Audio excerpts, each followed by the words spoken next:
Acne vulgaris or pimples or spots is a common chronic inflammatory skin disorder involving the hair follicle or sebaceous gland, which presents mainly in adolescents.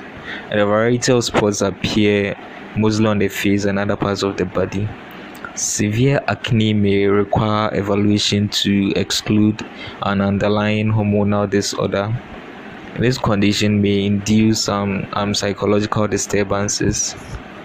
The choice of treatment depends on age, severity, and whether the acne is predominantly inflammatory or comedonal.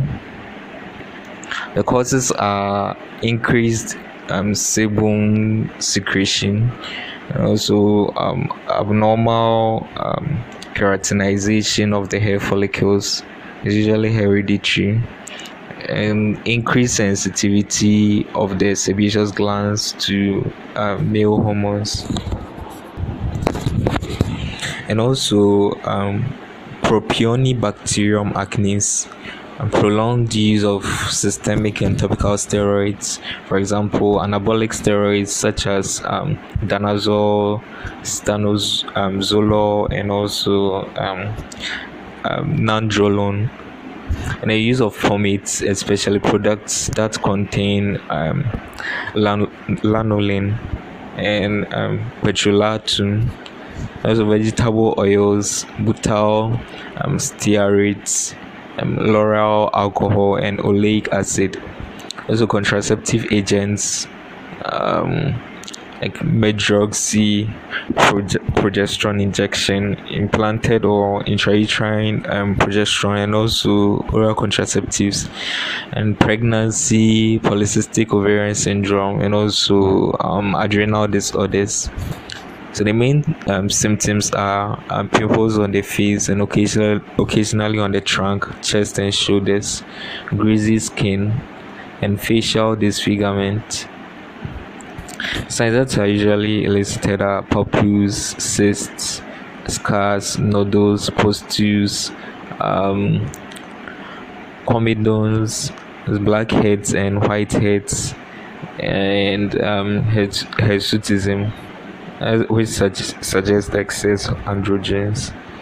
Investigations, usually none. Serum testosterone in females with accompanying hirsutism and virilizing features.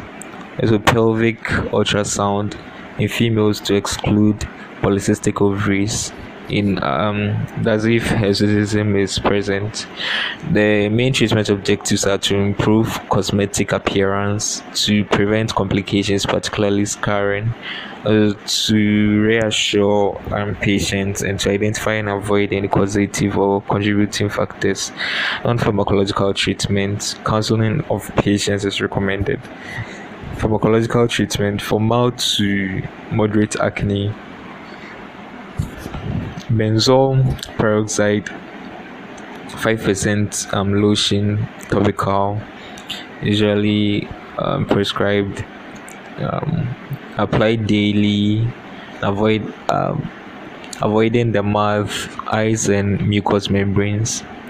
Also clindamycin 1% lotion or gel topical, this one to apply daily, or tretinoin 0.01% gel topical, you apply at night, that's not, and avoid the eyes, nostrils, the mouth, mucous membrane, and broken skin. Also avoid the sun. Topical retinoids like tretinoin are contraindicated in pregnancy. You could also use adapalene 0.1% cream or gel topical, which you apply thinly once daily at night before sleep. For moderate to severe acne, or where topical therapy is ineffective or not tolerated, use the topical treatment I mentioned, and also You add doxycycline oral in adults 100 milligrams daily for 6 weeks to 6 months, depending on response to treatment. In children, it's not recommended. You can give tetracycline oral in adults 250 to 500 milligrams 12 hourly for 6 weeks to 6 months, depending on the response to treatment. Change medication to erythromycin after 4 months if response is poor. And for children more than 12 years, use the same dose as adults. Less than 12 years is not recommended. You can give erythromycin oral in adults 500 milligrams 12 hourly for 6 weeks to 6 months. In children more than 12 years, 500 milligrams 12 hourly for 6 weeks to 6 months. And 1 to 12 years, 125 milligrams 12 hourly or 250 milligrams once daily for 6 weeks to 6 months. So referral criteria: referred patients not responding to treatment to a dermatologist. Um, Suspected underlying endocrine conditions should be referred to an endocrinologist.